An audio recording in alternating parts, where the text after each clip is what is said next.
My fellow North Carolinians, throughout our great state, more than 10,000 men and women are engaged in the most important work that can be done, the saving of human life and the reduction of human suffering. For many years now, these dedicated men and women and the communities they serve have borne the full burden of coping with the problem of providing emergency medical services to our acutely ill and the seriously injured in this great state. In 1973, our General Assembly enacted legislation and provided funds to provide help in this crucial area for our entire state.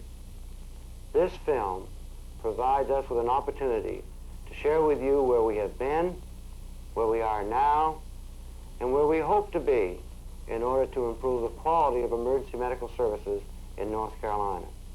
For that reason, I ask you to pay particular attention because it is important to you and to your loved ones. We gonna bid, Jack. How about the ham? Anybody want to buy this ham before I hang it up? How much? How much you want for it? $1.5 pounds. Run you about $15.80. That's too much.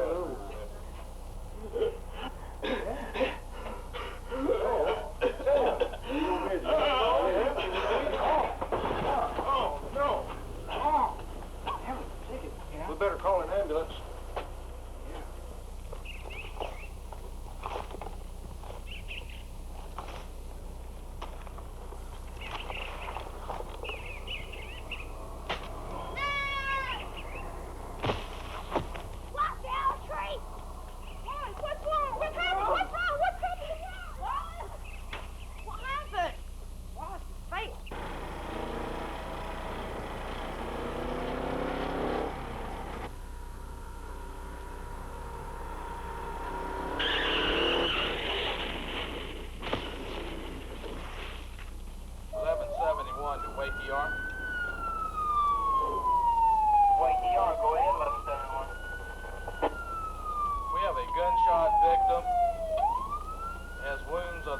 Misfortune, tragedy, disaster.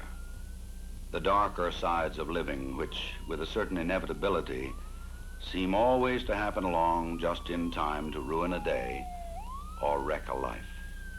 Not a new force to be reckoned with, but old foes to whom we give our grudging respect and whom we are committed to defeating some way, somehow.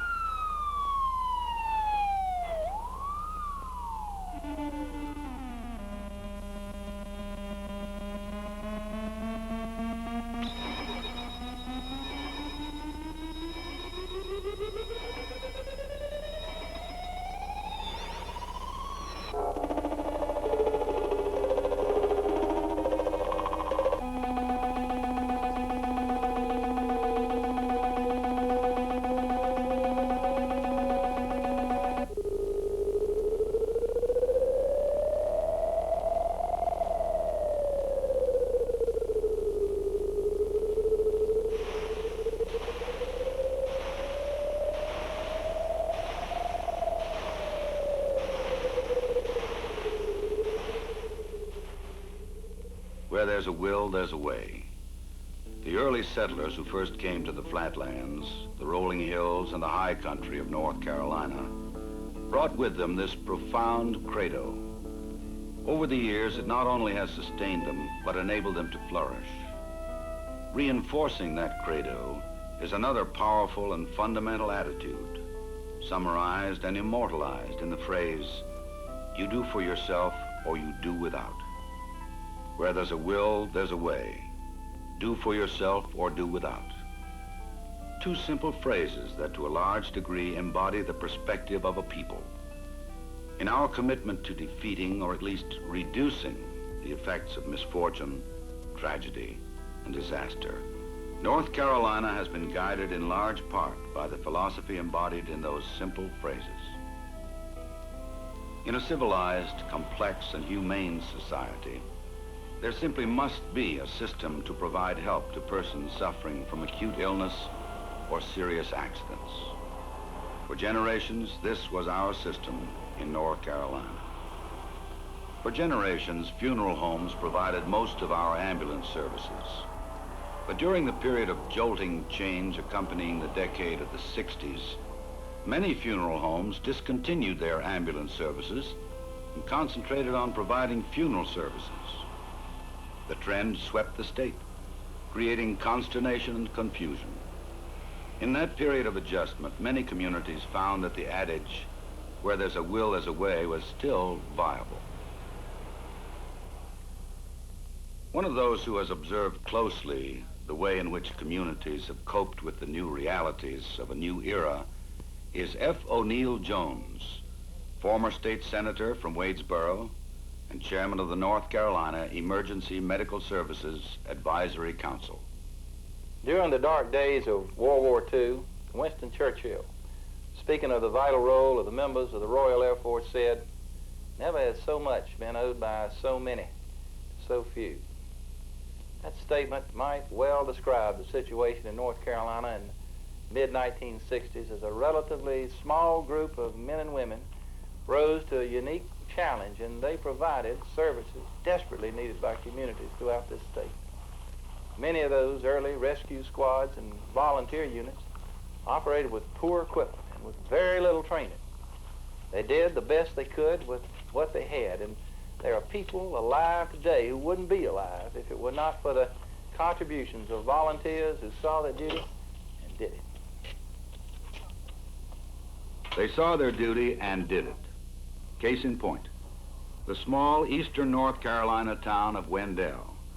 By the late 60s, both funeral homes serving the town and surrounding farming area already had announced plans to discontinue ambulance services. Wendell resident Norman Dean, who helped form his community's rescue squad, explains the problem his community confronted and solved. When you look back, you have to realize that things are a lot better now than they used to be in the area of emergency medical services. The funeral homes that served this community did the best they could, but that wasn't very good. It simply amounted to transportation for the ill or injured. Like every community, Wendell has all types of emergency situations. And we know now that a lot of lives have been lost simply because those who responded to emergency situations were not properly trained to deal with life or death situations. Although the funeral homes announced in the mid-60s that they were discontinuing emergency medical services, they didn't just quit overnight. We had time to plan and to work, and we took advantage of it.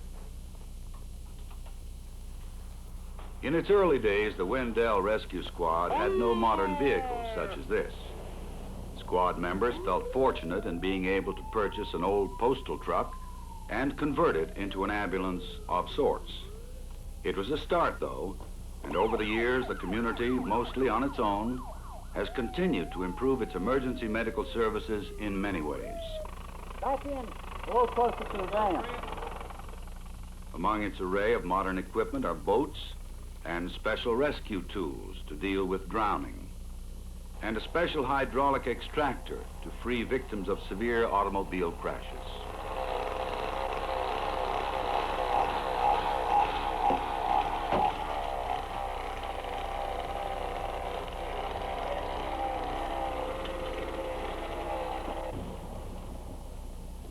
Instead of one old converted postal truck, there are 3 modern EMS vehicles such as this one. Those are the most visible signs of change, but there are others equally important.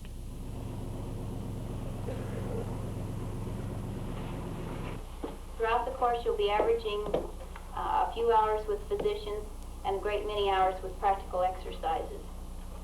And we hope that through this practical exercise, There are 25 members of this squad, and all of them have completed or are in the process of completing an 81-hour training course in emergency medical care offered by the Office of Emergency Medical Services.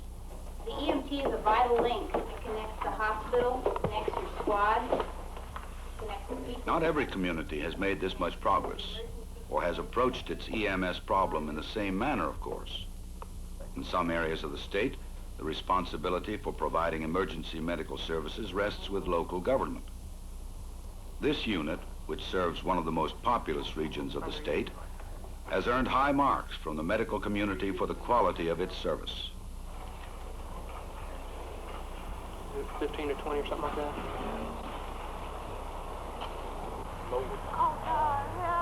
In other communities, commercial operations, sometimes subsidized by a local government, is the primary provider of emergency medical services.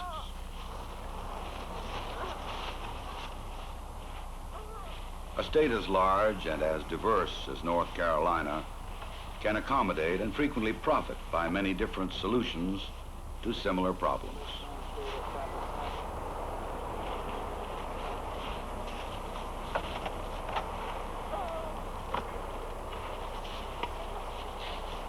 Charlie, it's just a matter of talking.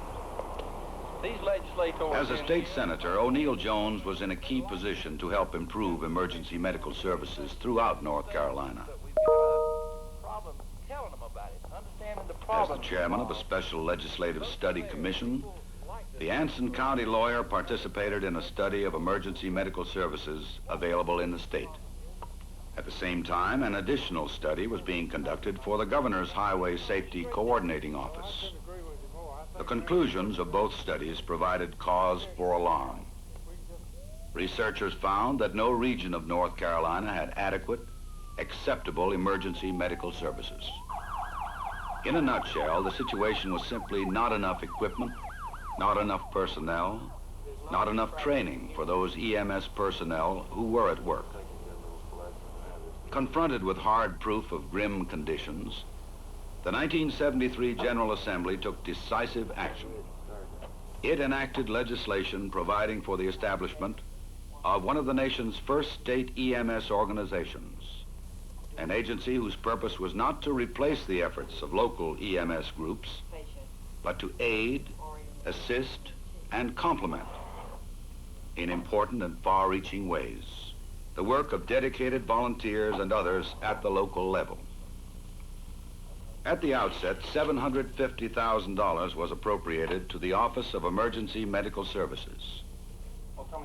In 1974, the General Assembly was even more generous, appropriating more than $2.5 million. And the second line is development of the survey.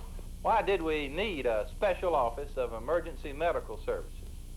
To bring coordination to an uncoordinated effort, to provide careful monitoring of activities that can mean the difference between life and death, and to train EMS personnel to the highest standards possible.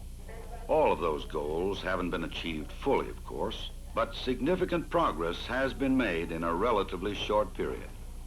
Dr. George Johnson, Vice Chairman of the North Carolina Emergency Medical Services Advisory Council and Professor of Surgery at the University of North Carolina School of Medicine, explains one important area of improvement. The most apparent improvement is a tremendous upgrading of our training programs for emergency medical personnel throughout the state. Not many years ago, almost anyone could drive an ambulance. There were no standards, so those who were in the business of providing emergency medical services simply had no way of knowing whether they were doing their jobs right. For the most part, ambulance drivers and attendants simply had to rely on common sense for complex medical problems. When communities had begun to provide emergency medical services, they became aware of the need, not just for people, but for trained people. We moved from one-day schools with no testing or evaluation to a 24-hour course, then on to an 81-hour course. We aren't able yet to determine the full benefits of this training, but we do know the death rate from accidents on our streets and highways has been dropping steadily for the past several years. We have a busy agenda today. I certainly appreciate you coming, ladies and gentlemen.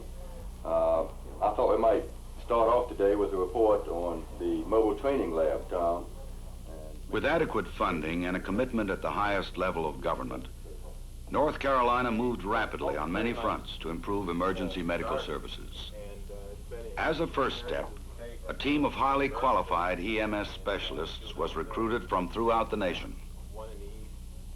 The central staff is complemented by a corps of regional EMS coordinators stationed at key locations throughout North Carolina. 18 regional EMS councils, whose combined membership totals nearly 400, plus, of course, the State EMS Advisory Council, which provides continuing guidance and supervision. Such a system permits input from the local level so that progress in solving local problems and meeting local needs can be achieved. The Chief of the Office of Emergency Medical Services is Charles Speed, former commander of the North Carolina State Highway Patrol. It was my privilege and pleasure to join the Office of Emergency Medical Services about 2 years after it had been established. While I am relatively a newcomer to this particular type of work, I'm no stranger to tragedy and suffering. As a member of the State Highway Patrol for more than 30 years, I saw plenty of pain, suffering, and death, and I came to know firsthand of the great need for competent, reliable, and fast emergency medical services. An effective EMS system consists of a number of crucial components: transportation, personnel training, treatment facilities, public education, communications, data gathering and evaluation, inter-hospital transfer arrangements, funding, programs that draw on federal, state, and local resources, and above all, public support. North Carolina is making definite progress in all of these component areas, and today, every North Carolinian can take pride in the fact that his state has created the framework for the most progressive and comprehensive emergency medical services system in the entire nation.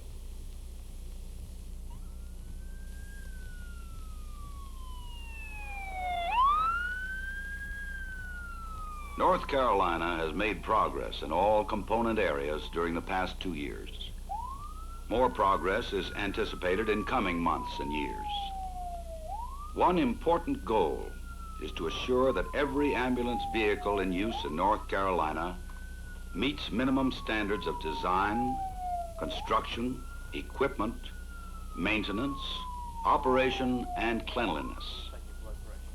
Already, North Carolina is close to the goal of assuring every accident victim that the ambulance transporting him will be staffed by a certified emergency medical technician.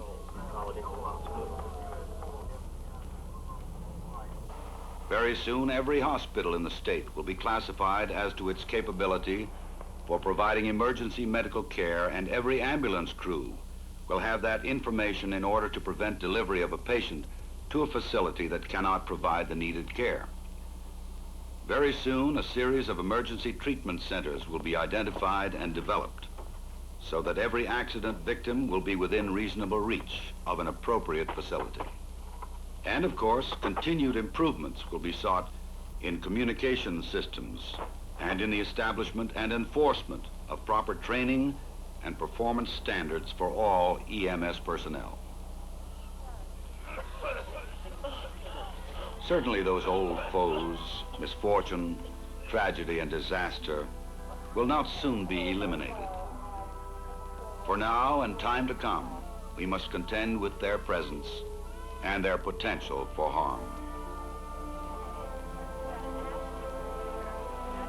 In this continuing effort, the phrase, "Where there's a will, there's a way," is more than a simple catchline. It is the rallying cry of a people determined not just to survive, but to prevail.